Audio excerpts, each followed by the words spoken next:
Asher, Asher, Aya, Veomer,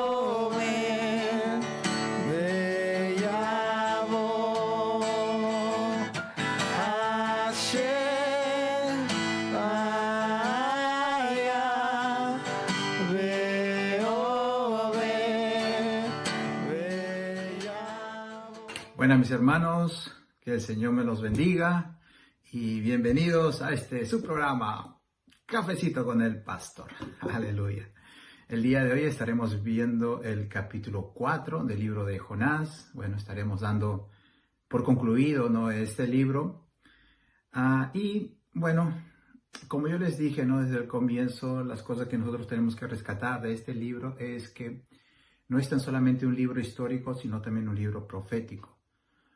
Y un libro que nos lleva a la vida de nuestro Señor Jesucristo. Entonces, hay un paralelismo entre la vida de Jonás y la vida de nuestro Señor Jesucristo. Y esto tenemos que tenerlo en cuenta para poder sustraer, ¿no?, las enseñanzas bíblicas, las enseñanzas, ¿no?, espirituales que nosotros necesitamos comprender de la palabra del Señor. Entonces, esta es la manera como nosotros tenemos que ver el libro de Jonás. Ahora, me gustaría empezar este cuarto capítulo con una pregunta. Si Dios le dice, vaya a esa familia y dígale que si no se arrepienten, entonces yo los juzgaré. Porque ellos han hecho esto y esto.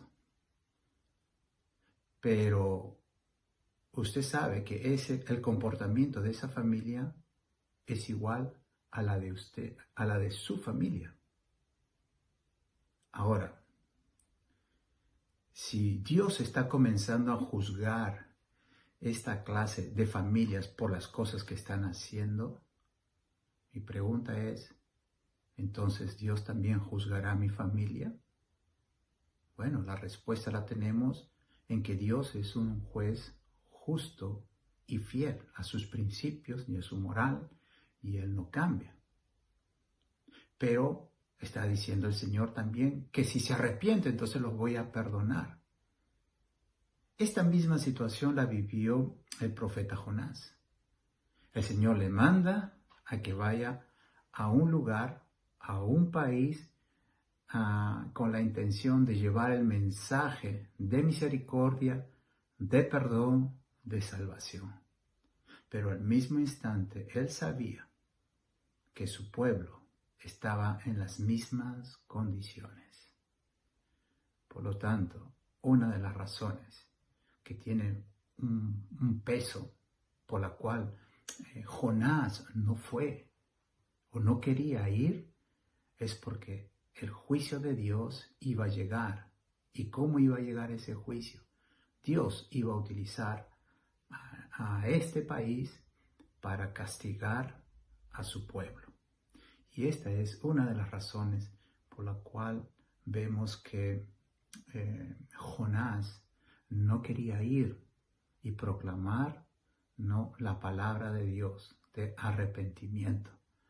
Y no dirá, pero pastor, no lo veo tan claro. Sí, ahora vamos a continuar y vamos a ver algunos pasajes muy interesantes, ¿no?, sobre todo en el contexto, sobre todo en el contexto. Y hay una palabra, ¿no?, que a mí no me turbó, sino que no la entendí. Cuando yo leo el contexto, no entendí una palabra. Y gracias al Señor que Dios revela, por eso dice, no, que debemos esforzarnos y el Señor nos va a mostrar más claramente cuál es su voluntad. Entonces vamos a empezar. Primeramente, este capítulo está dividido en dos clases de diálogos. El primer diálogo lo vemos que lo tuvo el Señor del versículo 1 al 4 en Nínive. Y del versículo 5, ¿no?, hasta el final, hasta el 11, vemos que lo tuvo fuera de Nínive. Entonces, vamos a ver y vamos a encontrar algo muy interesante en estos versículos. Entonces, vamos a ver del versículo 1 al 4, dice: Pero Jonás se apesadumbró en extremo y se enojó. Y oró a Jehová y dijo, ahora, oh Jehová, ¿no es esto lo que yo decía estando aún en mi tierra? Por eso me apresuré a huir a Tarsis, porque sabía yo que tú eres Dios clemente y piadoso, tardo en enojarte y de grande misericordia, y que te arrepientes del mal. Ahora pues, oh Jehová, te ruego que me quites la vida, porque mejor me es la muerte que la vida. Y Jehová le dijo, ¿haces tú bien en enojarte tanto? Amén. Entonces, después de leer del versículo 1 al 4, nosotros vemos a un Jonás que estuvo airado, que estuvo enojado, pero que también al mismo instante nos muestra que él quería morir. Entonces, la pregunta es, para ir a desear mi muerte, desfallecer, ¿tengo que estar enojado? ¿O el enojo me lleva a pensar de esta manera? Eso es lo que a mí me causó un poquito no sé, de extrañeza y dije, no sé, mejor voy a buscar, ¿no? ¿Qué significa esa palabra de enojarse?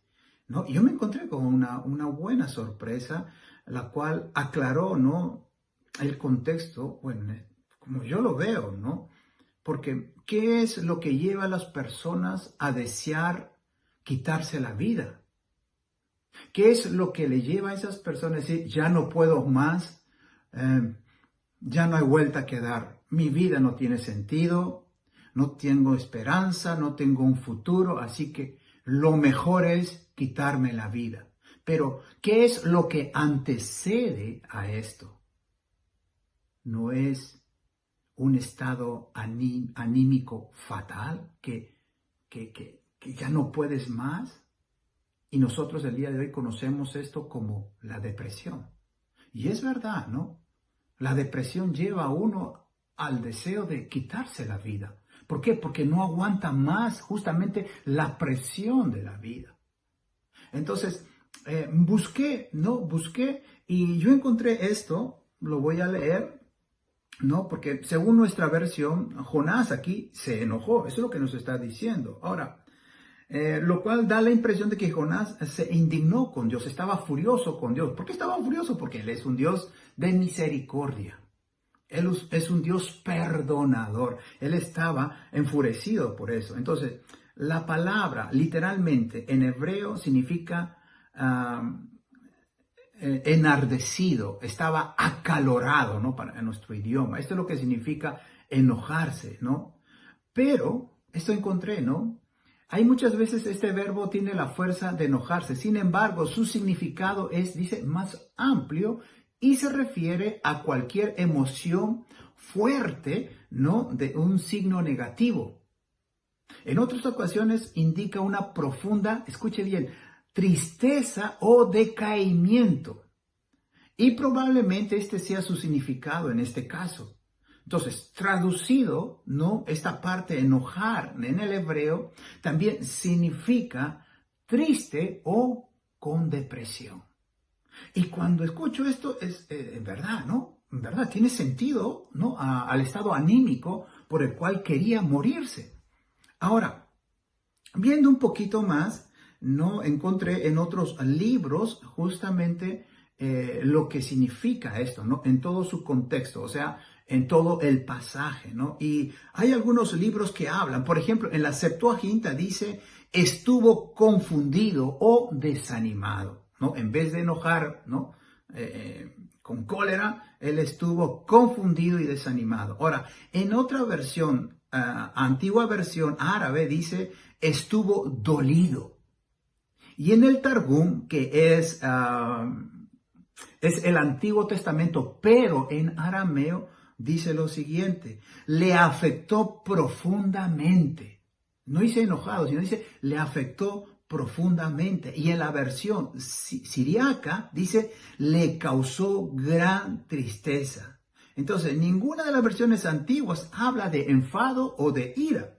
Todas comunican una idea de un hundimiento emocional, un hundimiento de decepción, de desconcierto, ¿no? De dolor, de disgusto, de profunda tristeza. Esa era la condición en la cual se encontraba. Entonces, cuando nosotros leamos y veamos esa parte que estuvo enojado, pongamos estuvo deprimido, estuvo con tristeza. Yo creo que de esta manera vamos a comprender mejor la comunicación o lo que Dios quiere que nosotros podamos disuadir, distinguir, ¿no? De lo que Dios quiere comunicar y qué es lo que el Señor quiere que nosotros sigamos. Y nos vamos a encontrar, wow, lo que yo siempre he estado anhelando, ver a mi Señor Jesucristo en la vida de Jonás, en sus actitudes, en su manera de enfrentar las situaciones, porque justamente se basa en esto. La palabra de Dios exalta a Cristo Jesús y nos muestra de un punto de vista correcto. ¿Por qué digo correcto? Porque ha sido guiado por el Espíritu Santo. Y a mí esto es lo que llena mi corazón y me da esperanza de que lo que yo estoy leyendo exalta a mi Señor. Por lo tanto, yo tengo mi esperanza en la palabra de Dios. Amén, hermanos. Así como el apóstol Pablo, ¿no? En Filipenses 3:5, ¿no? Él da a conocer quién él era, ¿no? Hebreos de Hebreos. Lo mismo hizo Jonás. Pero también él sufrió la angustia de Jonás, ¿no? Al saber que su pueblo iba a ser llevado a esclavitud. Pablo dijo en Romanos 9:1-4, verdad digo en Cristo, no miento, y mi conciencia me da testimonio en el Espíritu Santo, que tengo gran tristeza y continuo dolor en mi corazón, porque deseara yo mismo ser anatema, separado de Cristo por amor a mis hermanos, los que son mis parientes según la carne, que son israelitas.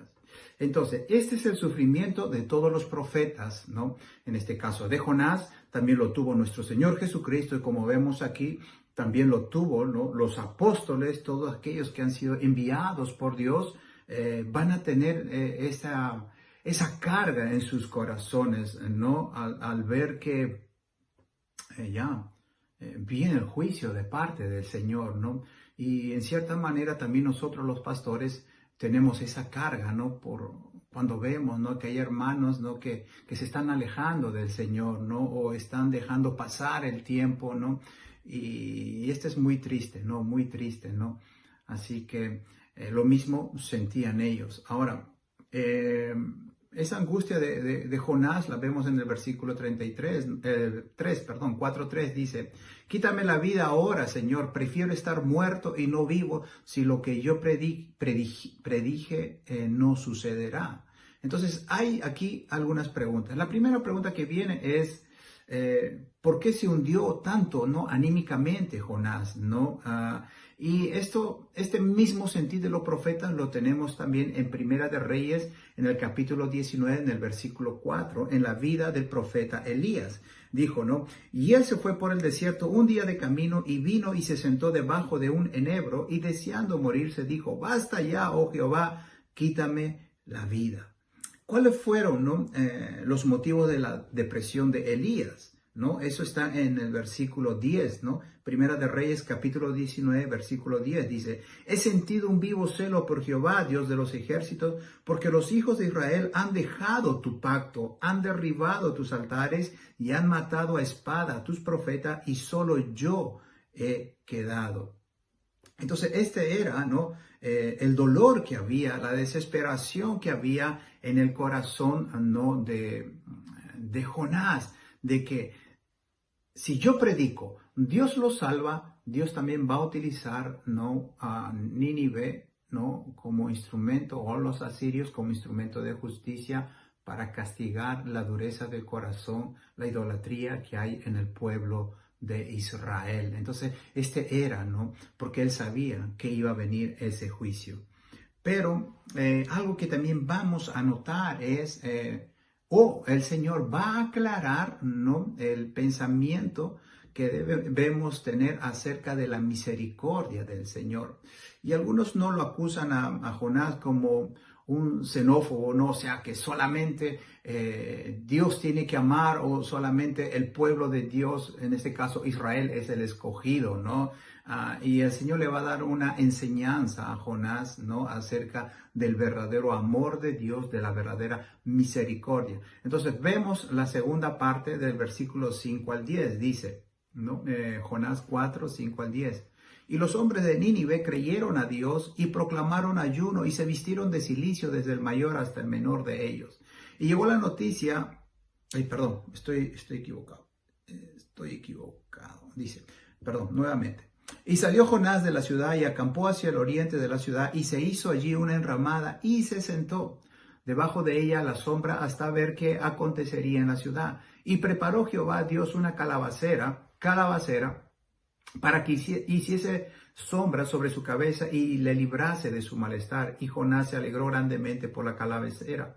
Pero al venir el alba del día siguiente, Dios preparó un gusano. Dios preparó la calabacera y preparó el gusano, el cual hirió la calabacera y se secó. Y aconteció que al salir el sol preparó Dios un recio viento solano, y él hirió a Jonás en la cabeza y se desmayaba y deseaba la muerte, diciendo, mejor sería para mí la muerte que la vida. Entonces dijo Dios a Jonás, ¿tanto te enojas por la calabacera? Y él respondió, mucho me enojo hasta la muerte. No olvide que esa palabra enojo, esa ira, debemos tenerla como tristeza o depresión.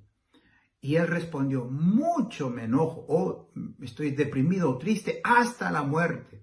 Y dijo Jehová, está la enseñanza, tuviste tu lástima de la calabacera en la cual no trabajaste, ni tú la hiciste crecer, que en espacio de una noche nació y en espacio de otra noche pereció. Y no tendré yo piedad de Nínive, aquella gran ciudad donde hay más de 120,000 personas que no saben discernir entre su mano derecha y su mano izquierda y muchos animales. ¿Cuál es la enseñanza que el Señor quiere darle a Jonás en este pasaje? Ahora, como yo le dije, ¿no?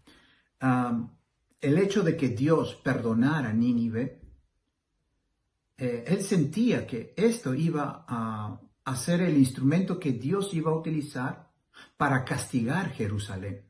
¿Por qué digo esto? Porque en el año 586, justamente Jerusalén cayó cautiva en mano de los babilonios. ¿Y qué es Babilonia? Asiria. ¿Y dónde queda Nínive? Asiria. Entonces, Dios de una u otra manera iba.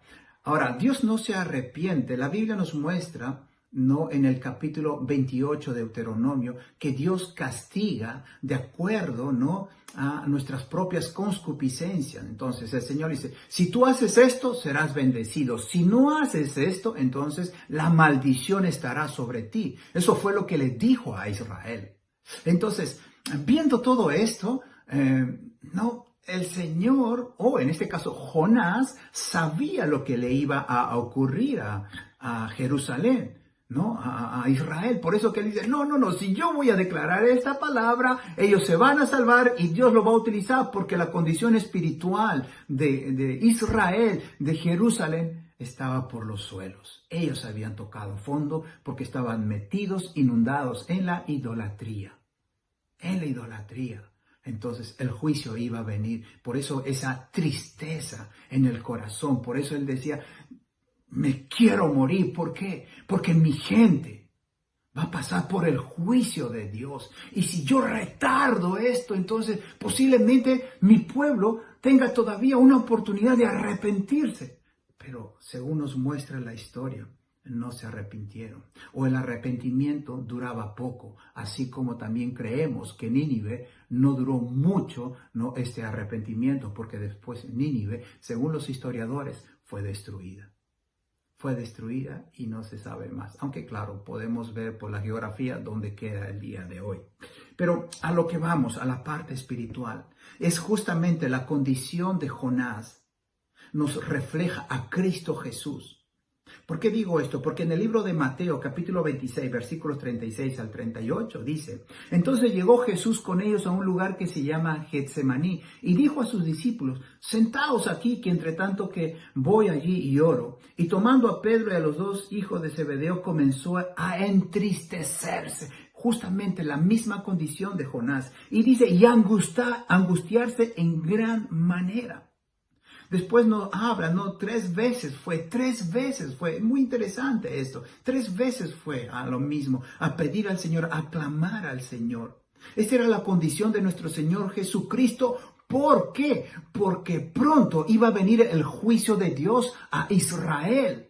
En el año 70, entonces fue destruido completamente el templo. No queda, hasta el día de hoy, vemos ese templo destruido.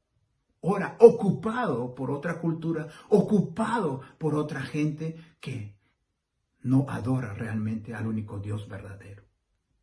Después nosotros vemos, ¿no?, la entrada de nuestro Señor Jesucristo en Lucas capítulo 13, versículo 34, 35, cuando dice, mire esas palabras: Jerusalén, Jerusalén, que matas a los profetas y apedreas a los que te son enviados. ¿Cuántas veces quise juntar a tus hijos como la gallina sus polluelos debajo de sus alas y no quisisteis? He aquí vuestra casa os es dejada desierta. Y después él dice, ¿no?, en Lucas capítulo 19, versículo 41 al 44, y cuando llegó cerca de la ciudad, al verlo, lloró sobre ella diciendo: oh, si también tú conocieseis a lo menos en este tu día lo que es para tu paz, mas ahora está encubierto de tus ojos, porque vendrán días sobre ti cuando tus enemigos te rodearán con vallado y te sitiarán y por todas partes te estrecharán y te derribarán a tierra y a tus hijos dentro de ti, y no dejará en ti piedra sobre piedra, por cuanto no conociste el tiempo de tu visitación. La cruz significaba no solo la salvación del mundo, implicaba también, mis hermanos, la destrucción de Jerusalén. Y este hecho conmovió el corazón de Cristo. Y este mismo sentir no tan solamente estaba en nuestro Señor Jesucristo, sino también estaba en el corazón de Pablo. Mira, Pablo dijo las mismas palabras que dijo Jonás en capítulo 1, versículo 9. ¿Se acuerda cuando se presentó Jonás a los marineros? ¿Y qué les dijo? Yo soy hebreo, contestó Jonás, y temo al Señor su Dios del cielo, que hizo el mar y la tierra. Y lo mismo dijo Pablo, ¿no?, en el libro de Filipenses. En Filipenses también él dijo lo mismo. Entonces vamos a ver este mismo sentir en el corazón de los apóstoles. Amén. Como les dije, ¿no?, yo resalté la palabra calabacera y el gusano. Algo muy interesante es que estas dos palabras no tienen una traducción en el hebreo. Por lo tanto, la única traducción que se asemeja a esto por la calabacera es la planta, y por el gusano podría ser inclusive un reptil. Y es aquí donde podemos ver una enseñanza. ¿Qué está apuntando Dios cuando muestra que Él levanta esta planta, pero también Él pone el gusano? Esto nos lleva justamente al Edén, ¿no? Al Edén. Fue Dios quien creó todo este paraíso. ¿Para qué? Para que el hombre estuviera y pueda aprovechar. Pero no olvidemos también que Dios permitió que Satanás venga a esta tierra.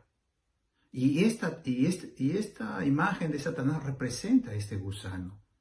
¿Qué es lo que hizo el gusano? Destruir lo que Dios había creado para el hombre. Y sabemos que lo hizo por medio del pecado, ¿no? Entonces, aquí vemos esa enseñanza.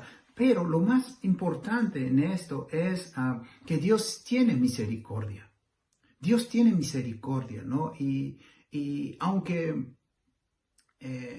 ese sol que nos molesta, ese viento que nos molesta y que nos trae esa pesadez, que nos trae, ¿no?, esa debilidad, ¿no, hermanos? Tenemos que tener en cuenta que tenemos un Dios de misericordia. ¿Y cómo sabemos esto, no? Pablo dijo en Romanos 5, del versículo 12 y 18 al 19, ¿no? Así que como por la transgresión de uno vino la condenación de todos los hombres, de la misma manera por la justicia de uno vino a todos los hombres la justificación de vida. Así como el pecado entró por Adán, también tenemos salvación por Cristo Jesús. Entonces, esto es justamente lo que tiene que entender, ¿no? Que la salvación no solamente es para un país, es para una nación, no. La salvación es para todo y que el Dios de misericordia no se equivoca, no se equivoca. Y una última cosa que me gustaría aclarar es los números, ¿no? Muy interesante, ¿no? Puse mucha atención la referencia numérica en los escritos bíblicos, ¿no? Hemos visto aquí, por ejemplo, los 3 días y 3 noches en el mar, ¿no? En Nínive. También vemos que nuestro Señor Jesucristo, ¿no? Estuvo por 3 veces, ¿no? Perdón, por 3 días, ¿no? En el Seol. Después nosotros vemos la tentación de nuestro Señor Jesucristo en el desierto. Por 3 veces fue tentado, ¿no? Y el Señor resistió al poder. 3 veces oró en Getsemaní y ganó la batalla de la cruz. 3 veces fracasó Simón Pedro ante la tentación. Una mujer sencilla doblegó su voluntad y con 3 preguntas el Señor restauró la vida del apóstol Pedro. No, el resucitado esperó a su siervo, dice que lo esperó en la playa para restaurar su corazón, dice que mientras que ellos estaban navegando en el mar de Tiberias, el Señor estaba ahí en la orilla preparando un pescadito, agarra el pescadito y lo pone a nadar en el aceite para su amigo Pedro, ¿no? Y eso es lo que dice en Juan capítulo 21, verso 14 al 19, esta era ya la 3ª vez que Jesús se manifestaba a sus discípulos. Entonces el 3 tiene que ver mucho en esto, ¿no? Para mostrarnos algo, ¿no? El Señor. Ahora, para terminar, ¿qué es lo que el Señor nos quiere mostrar en este libro? Los ingredientes del verdadero servicio, mis hermanos. Tenemos que tener una preocupación por las almas, ¿no? Para nosotros los pastores, esa es nuestra preocupación principal, las almas, ¿no? Las que vienen a nuestra congregación sobre todo, ¿no? Después tenemos que aprender la obediencia absoluta a la voluntad del Señor. No dejemos que el tiempo pase, no dejemos que las cosas cambien por sí solas sin nosotros estar haciendo la voluntad del Señor, ¿no? Sino que tenemos que hacer y sobre todo el amor a aquel que nos amó y se entregó a sí mismo por nosotros. Es la lección que hubo que aprender Jonás, es la lección que hubo que aprender Simón Pedro, ¿no? Y es la misma que nosotros tenemos que aprender. Simón Pedro, para ir a llevar el evangelio, también zarpó de Jope, ¿no? Eso está en Hechos capítulo 10, versículo 5, así como Jonás, ¿no? Tenemos que descubrir el amor de Dios y ese amor es el que nos va a llevar a muchos lugares. Amén. Entonces, quiero decirle que usted también es un Jonás, y el Señor quiere hacer algo lindo en su vida. Entonces, en este momento me gustaría orar. Padre, gracias por tu palabra, se ha entregado y esperemos, Señor, que dé esos frutos al 100%. Bendice a cada persona que lo ha estado viendo, Señor, estas lecciones y que sea de mucha edificación para su vida y para que nosotros llevemos así como Jonás, sin renegar, Señor, sino con un corazón gozoso, tu palabra a todos aquellos que necesitan de ti. Gracias, Padre, en el nombre de Cristo Jesús. Amén. Que el Señor me los bendiga, mis hermanos, y dentro de unos días nuestros hermanos líderes también estarán mostrándonos algunos pasajes, algo que el Señor haya puesto en su corazón. Un abrazo desde aquí, que el Señor me los bendiga y gracias por estar en Un Cafecito con el Pastor.